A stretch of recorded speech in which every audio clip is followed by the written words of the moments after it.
নবীজি সাল্লাল্লাহু আলাইহি ওয়াসাল্লামের আকৃতি কেমন ছিল বর্ণনা করলেন, যার খোলাসা হলো রাসূলুল্লাহ সাল্লাল্লাহু আলাইহি ওয়াসাল্লাম খুব বেশি লম্বা ছিলেন না, আবার খুব খাটো ছিলেন না। নবীজির আকৃতি ছিল মধ্যম থেকে সামান্য লম্বা। নবীজির মাথা মুবারক ছিল মানানসই বড়। নবীজির মাথার চুল ছিল বাবরি চুল, যখন কাটতেন কান বরাবর চুল হতো, যখন ছেড়ে দিতেন আরো একটু লম্বা হতো। কখনো কখনো বড় হয়ে গেলে কাঁধ পর্যন্ত নবীজির চুল থাকতো।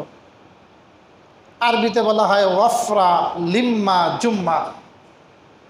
নবীজি বাবরি চুল রাখতেন। চুল আঁচড়ানোর পিছনে খুব সময় নষ্ট করতেন না, এমনি চুল উপরে দিতেন, যদি আঁচড়ানোর মতো হয়ে যায় তো ওটা হয়ে গেল, নতুবা আপন অবস্থায় রেখে দিতেন।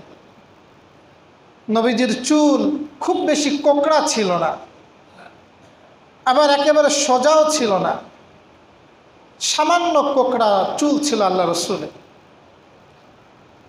নবীজির ললাট, এই কপাল খুব উজ্জ্বল পরিষ্কার ছিল, সাদা চওড়া ছিল।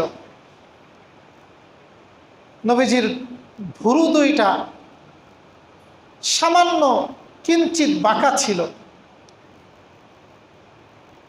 চিকন ছিল, খুব পশমগুলো ঘন ছিল।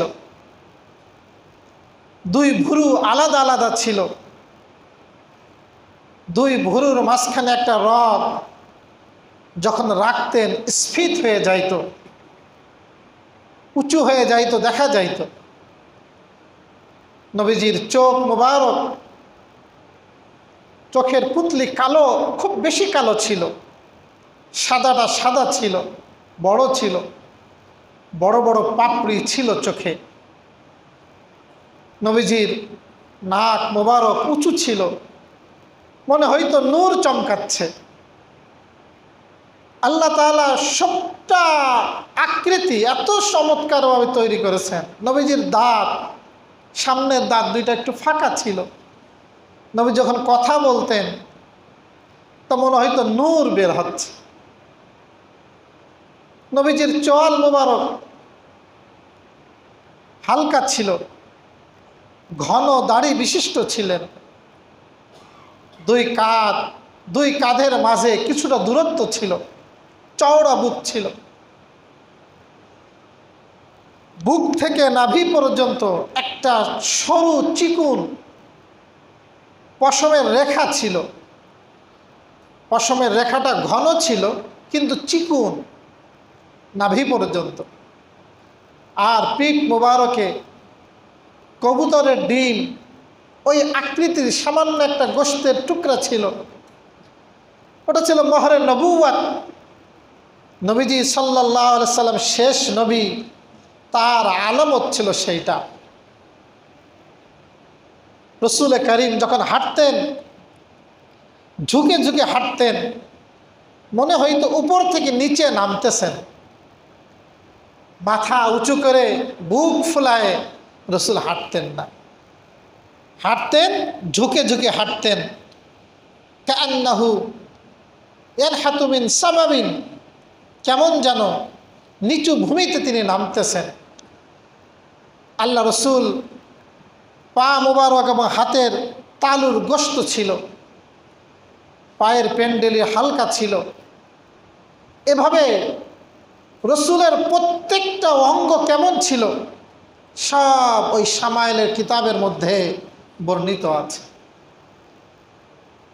রসুলকে যেই দেখত প্রত্যেকের কথা ছিল লাম আরা ক্বাবলাহু ওয়ালা বা'দাহু মিসলা, আমি নবীজির মতো আগেও কাউকে দেখি নাই, পরেও কাউকে দেখি নাই।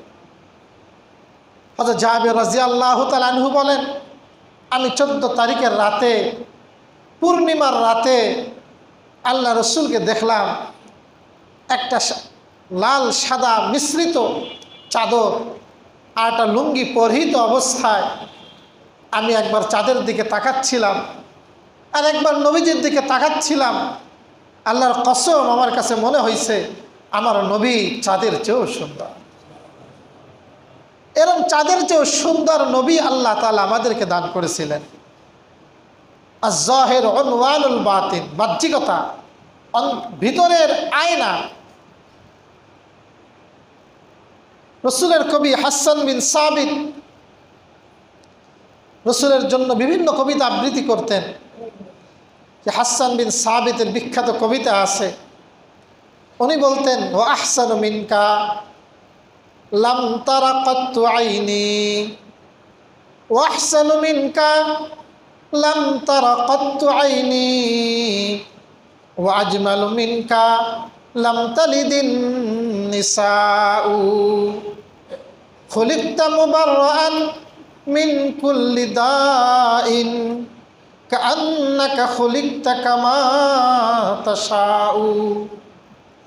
হাসান বিন সাবিত বলতেছেন, ওয়া আহসানু মিনকা, আপনার চেয়ে সুন্দর, লাম তারা কাত্তু আইনি, আমার দুই চোখ কখনো দেখেনি, ওয়া আজমালু মিনকা, আর আপনার চেয়ে সেরা, আপনার চেয়ে সুন্দর অবয়ব আকৃতির, লাম তালিদিন নিসাউ, কোন নারী কোন মা এরম সন্তান প্রসব করে।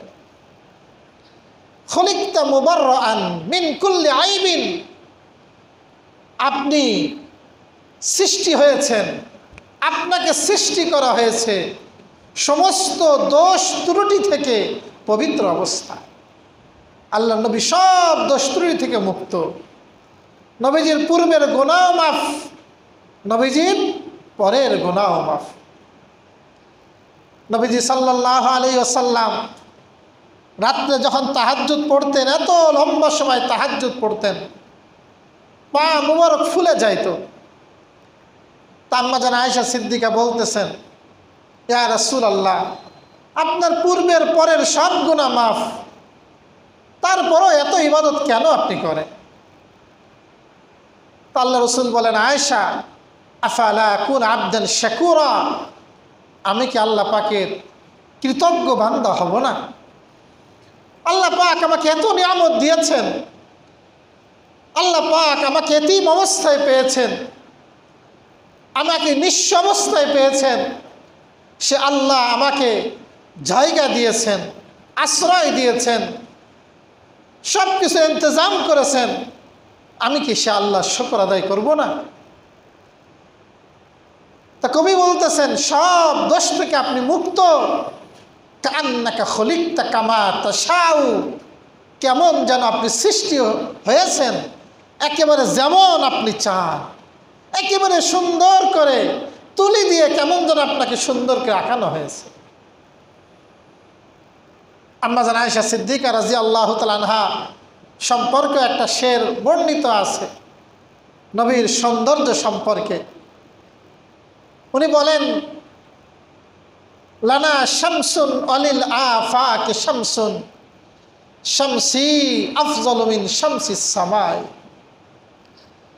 আমার একটা সূর্য আছে আর এই পৃথিবীবাসীরও একটা সূর্য আছে,